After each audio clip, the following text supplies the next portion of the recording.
It's a damp and dreary day here along the Central Coast. I'm Chief Meteorologist Mackenzie Lake here with a look at our full Tuesday forecast. So here we have a live look out at our Santa Barbara Yacht Club camera.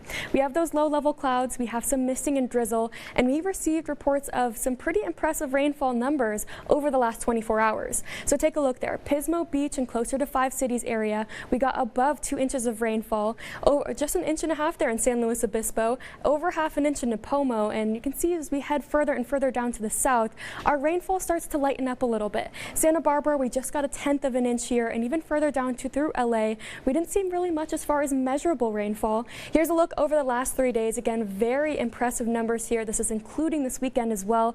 Over 2.5 inches in Pismo Beach. So if you are traveling today, keep in mind a lot of our northern communities, we're seeing some ponding this morning. So you'll want to take it extra slow heading out the door, especially on the 101 and on the 154. So here's a look at satellite and radar. Again, we're still picking up on some of this activity, mainly in our inland areas, but luckily for us, low pressure is finally exiting the region. We're expecting to dry out by the afternoon and then picture perfect conditions heading into our Thanksgiving. Let's talk umbrella forecast here. So 90% chance of rainfall for the first half of the morning, dropping off significantly. So by the time you're heading out for lunch, we're expecting to drop down to 60% chance, and then by the time you're heading home from work, down to 40% chance and even less. Temperature wise though, it's still a chilly afternoon, really struggling to make it back into the upper 50s and lower 60s. So here's a look at future track radar here. 1 p.m. we're still expecting to see some of those impacts in those northern communities. San Luis Obispo, Santa Maria, adding to those already impressive rainfall numbers there. Interior portions, California Valley, Shandon, receiving some light showers here. I don't think we're going to see any moderate to heavy showers embedded.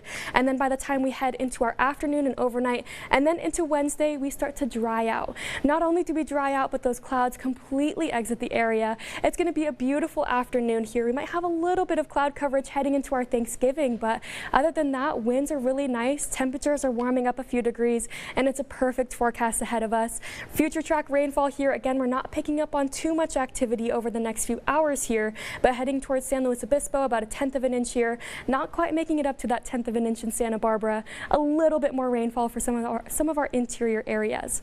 But let's go ahead now and take a look at each microclimate here. So temperatures are warming up pretty nicely, 64 degrees in Santa Barbara, 62 degrees there in Summerlin, and 62 as well in Carpinteria. We just have one last day of rainfall here, those overcast skies expected, more of those impacts towards the coastline and again along the 101. Santa Maria maxing out at 62, 62 there as well in Santa Ynez. San Luis Obispo, temperature wise, not too bad, a little bit more mild, 64, 58 there in Paso Robles. And then take a look at overnight lows. If you remember yesterday, we had all that cloud coverage overnight, so that kept our lows from cooling too significantly. But since we're expecting to have a little bit more of a clear night on tap for us, we're going to cool back down into the upper 40s and lower 50s here. Make sure you are bundled up if you are heading out late, but you can go ahead and put those umbrellas away heading into our Wednesday, Thanksgiving, and Black Friday. Have a good one.